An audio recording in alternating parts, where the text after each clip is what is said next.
हरिओम. हे कलना केंद्र, उपासना केंद्र कलना, रमेश शांताराम भोसले.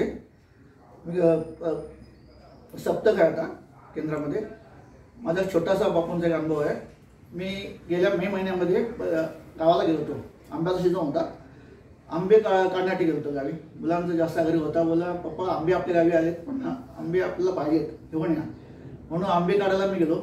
आमच्या बाजूला एक माणूस कृष्णा म्हणून बोलतात, त्याला घेतला आणि आंबे भरपूर होते. आमचं घर आहे, घराला सभामंडप आहे. सभामंडपामध्ये आम्ही चढलो होतो. तो वरून आंबे काढत होता. आंबे काढता काढता तो त्याचा पाय घसरला, तो डायरेक्ट माझ्यावर पडला. माझ्यावर पडला, एवढा जबरदस्त वेळ लागलं, पण मला अवघड काय वाटलं नाही. पण आम्ही खाली आल्यानंतर मी जाम झालो म्हणजे बिलकुल हलताच येत नव्हतं. जागेवर सगळं होत होतं.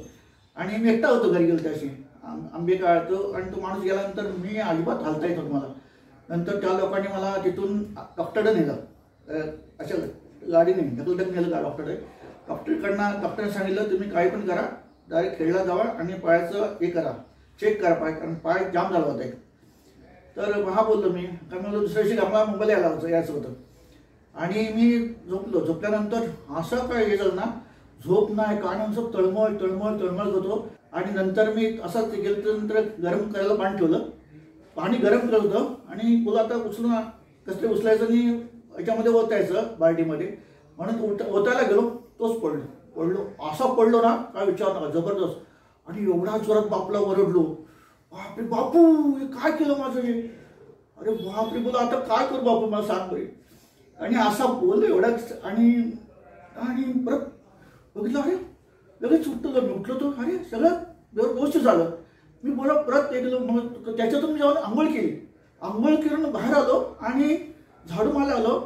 ते आजूबाजू लोक सगळं, अरे ह्या मला आज रात्री माणूस असा होता आणि आता लगेच असं काय झाला. ते लोक सगळे बघायला आले. अरे ते लोक सगळे आले, अरे तू मग तू असा हे करतास आणि आता तू झाडू मारतो अंगणाला, हे असं कसं झालं. मला माझ्या बापूने केलं सगळं. बोला कसं झालं मला माहीत नाही, पण त्याच्यानंतर मला बापूने चांगलं केलं. आणि व्यवस्थित मग नंतर मी फोन केला मुलांना, ते मुलगी मला न्यायला आली. म्हणजे व्यवस्थित झालं होतं मी, पण थोडा चालताना थोडा त्रास होत होता. मी आलो इथे, मला हॉस्पिटलला गेलो, पायाला प्लॅस्टर केलं आणि नंतर व्यवस्थित झाला पाय. नंतर मी कामं पण झालं आलो. हरिओम अंबरनाथ सवित.